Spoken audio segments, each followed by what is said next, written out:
where is it? Oh, it's in the, here we are. I was holding it anyway. Hey, so Fred Cogswell. Is it? Okay. Fred Cogswell was born in East Centerville, New Brunswick. Was a prolific poet, translator, editor, and scholar, and was dubbed a friend of poets for his lifelong commitment to poetry and those who write it. He was the author of 33 books of his own poetry and 9 books of poetry translation. He also wrote and published many learned articles and reviews. His poetry is published in magazines, journals, anthologies, and textbooks, and has been translated into several languages, including Chinese, Romanian, Spanish, and French. In 1958, he founded Fiddlehead Poetry Books, where he published 307 titles. His publishing house is now one of Canada's more important small press publishers, operating now as Goose Lane Editions. In addition, Fred Cogswell was a founding and life member of the League of Canadian Poets, a life member of both the Association of Canadian Publishers and the Writers' Federation in New Brunswick. Dr. Cogswell was inducted into the Order of Canada in 1981, and as a local connection, he spent his final few years here with us in New Westminster. Okay, so I'd now like to invite Kathleen Forsythe, Fred's daughter, to share some memories and thoughts and some images and video, I think, as well. So, welcome, Kathleen.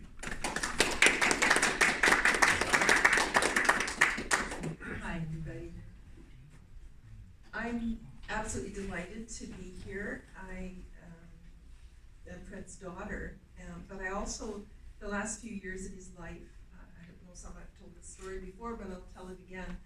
When it was clear, when he was about 85, that he wasn't going to be able to continue living on his own in New Brunswick, he had a couple of options. One was to go into some kind of care facility, and one was to come and live with me. And I happened to live here in Westminster at that time. And Fred's only grandson and wife and great-grandson lived here also. So he said, I'll go to BC with you. And I said, well, what do you want to do? And he says, well, I just want to watch baseball and write poems.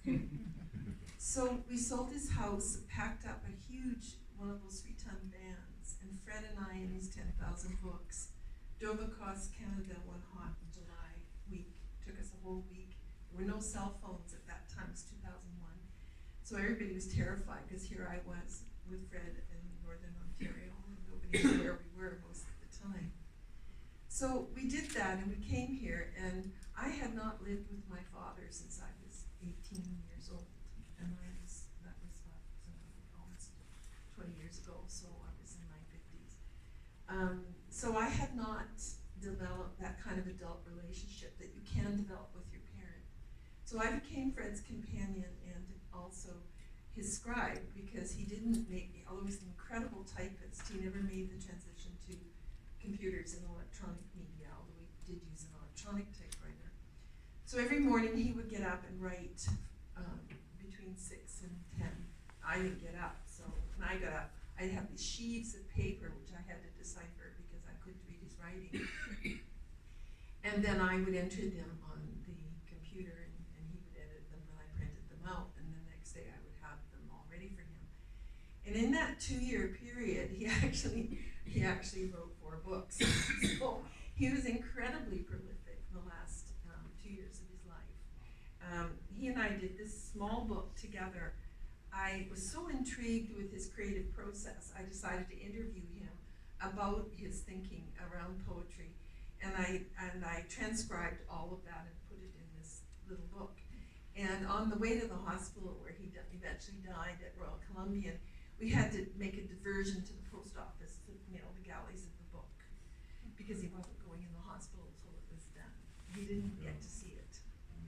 I do have a little presentation for those of you who didn't know him so you could see him, but I just want to read a little piece I came across the other day. I come prepared in case electronics don't work, so here we go.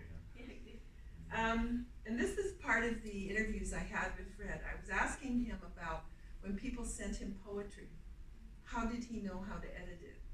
And as you probably or may not know, over the years he edited Fiddlehead. He had personal correspondence with every single human being who ever sent him a poem.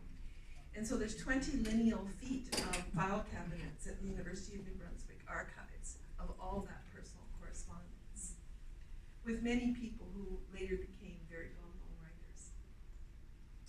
So I asked him, what do you do when people send you their poems? He said, well, I began Fiddlehead Poetry Books with a company in England, which at the time operated a magazine called Trace.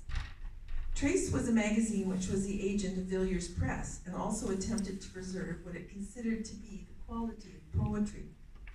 The result was that it had very good people working for it in England and in the United States. My connection with them meant that there was a whole availability of poetry, some of the best in Britain, some of the best in the US, that went to the Fiddlehead magazine when I was editing it. Kathleen asking, is this how the Fiddlehead became an international magazine and not a magazine local to New Brunswick? Exactly right, says Fred. As far as support from the rest of Canada went, New Brunswick would never get it.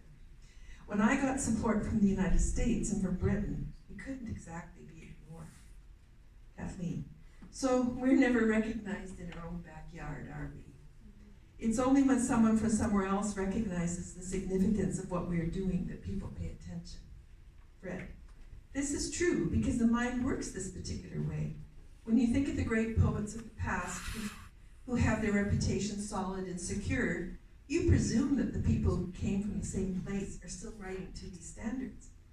So if you get published in Great Britain or you get published in the United States, it's something. Whereas if you get published in Canada, you have to deal with people who think that Toronto or Vancouver are the center of the world. Kathleen, I think this exists in other countries as well, not just in Canada. It still exists in places like France with respect to recognition of women poets and to poets writing in French from outside France. It continues to exist in English with respect to women poets. The difference made, and by the way, I think my father was the first honorary male member of the Women's Collective of the Poetry Union in Canada. I think a lot of the women poets of Canada really appreciated my father's feedback and also his desire to publish their work. He had 2 daughters and a wife, and he used to complain that it was really difficult for him because he actually wanted to be a woman. So it continues to exist in English with respect to women poets. The difference may be in the difference in the social habits of women as compared to the social habits of men. Poetry in England and Europe in general was the pursuit of men who had a lot of time to spend in pubs drinking and talking and gossiping. Often men were very lazy about their profession as poets. This was also true of Canada. When women got going and joined the League of Canadian Poets and established the Feminist Caucus, they put everybody to work writing serious poetry. I guess that's why he was their honorary mascot. That was a good influence then, I say. Let's be specific about what you do when you receive poetry from people. Most of it would be in free verse. How did you respond to them about whether you were going to publish them or not?